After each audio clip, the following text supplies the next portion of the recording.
Hello everyone, and welcome to episode 17, Daniel's Commentaries for System Shock 2. And 10 is the first part of the 5-digit code you'll need for the receiver, found on that painting. And yes, I only showed you a little clip at the beginning, just so I could switch, because I felt bad that I skipped it in the other episode. Optimum reminds you that there are only 163 shopping days until Christmas. I really liked how there was random announcements from the time before the ship was taken over. I felt it added to the feeling of isolation, because the ship is no longer what it should be. There should be people there going out shopping, but no, you're the only one there to get those great deals. But he must have used it wrong. Made him sick, real sick. I stashed the thing on the second floor of the crew annex and Jury ripped the door lock. Code of 11111. Easy to remember, huh? I also stashed a pile of nanites and some other goodies there. No sense in getting caught with your pants down. Except in this place. God, that is the one voice acting in this game that I just don't like. I mean, I don't think it worked. I think it was over the top. But anyway, here's what his two logs tell us. 1, he can only get it on with holographic chicks and left all his nanites in Nikki's room. And 2, that they found a weird weapon and have been researching it, which is also the annelid viral proliferator, which unfortunately would be a good weapon if it showed up earlier in the game, didn't require the research, and was a little stronger. There's unfortunately a lot of horrible things about the annelid weapons, which could have been better. And if you guys are wondering, I'll show you what's in the other rooms, which are unfortunately a little bit of a disappointment. This one, it's empty. Sorry for that, but what did you expect from candy? Everyone else wants candy, so it's going to be broken.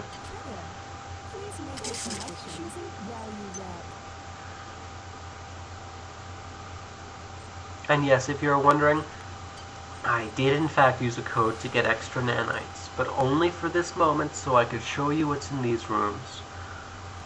Because I too felt strange curiosity of wanting to know what was behind these doors. And you won't find much except alcohol and cigarettes. So don't even attempt to waste money, even if it's just for a save file. I mean, switching save files so you in fact don't spend that money. But in this room, there actually is quite a surprise. Not in items, but the fact you find a dead corpse, right there, of a guy.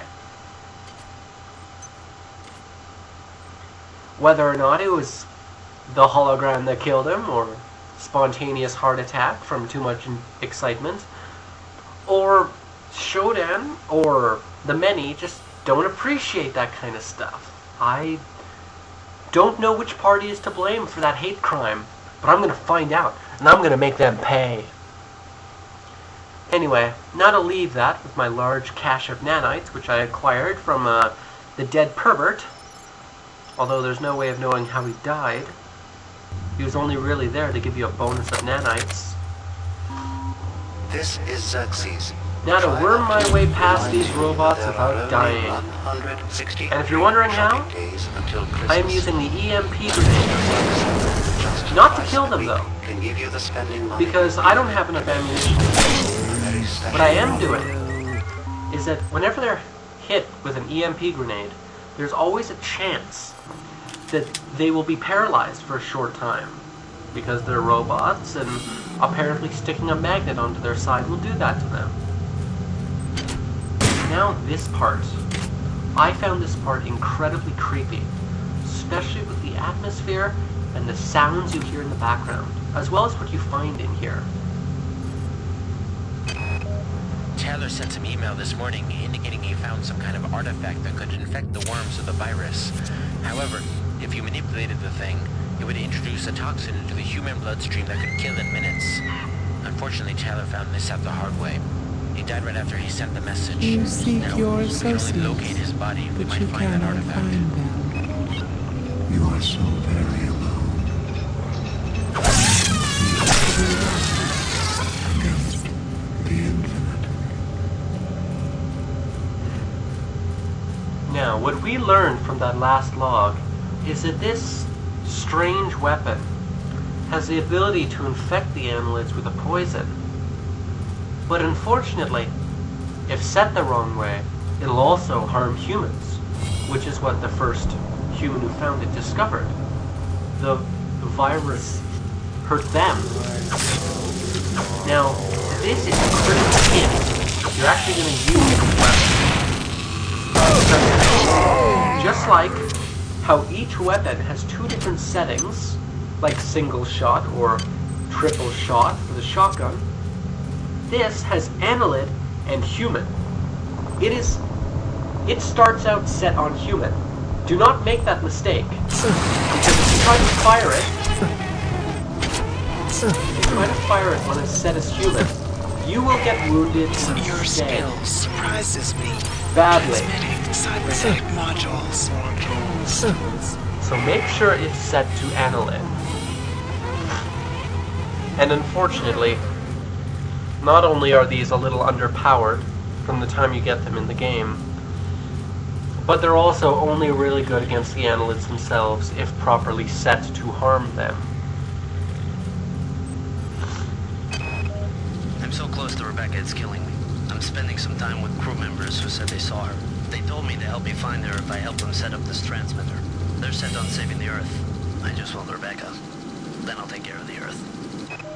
A cheesy line, but I totally think he has the right thinking there. Listen, there's one escape pod Xerxes didn't eject, but it's busted.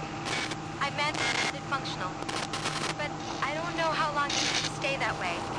Make it there, Tommy, with or without me. If I don't get there, I want you to let it go. You understand me? Take it and go. Please don't do that again. Now, Very good, sir. this is the part where you no longer get the feeling of loneliness in this game, because Rebecca and Tommy are now almost together and with each other. This is proven by the fact their two logs are a room away. I'm not kidding you guys. It is a room away. One room, I find Tommy's log talking about finding Rebecca, then saving the Earth. Walk down a hallway, and you pick up a log for Rebecca. Now, how these two logs are so close when these two people are so far apart, I can't properly explain.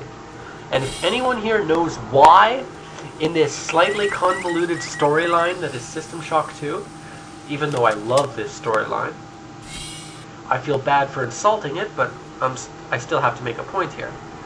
There are slight issues in the storyline, even though it is splendid. But now, I have to get to the main part of the deck, which is where the elevator to the command deck is, as well as where I'm going to find the key card to the athletic sector.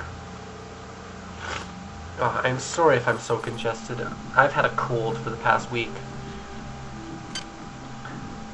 Anyway, now I'm into probably the biggest room of the entire ship, which doesn't really add to the atmosphere. I mean, okay, I know I should probably stop complaining with atmosphere. But really, if you're going to have a central room where people are going to hang out, maybe have a little more there. Sure, there's some strange abstract art murals on the walls and a few bushes, but there's like so few benches and I don't know. I mean, I'm just nitpicking right now, and I'm sorry about that. Anyway, I hope you enjoyed this episode. And I feel bad, because every single episode I have to beg for forgiveness about being late, and I'm sorry, guys. Trust me, next episode, as soon as possible.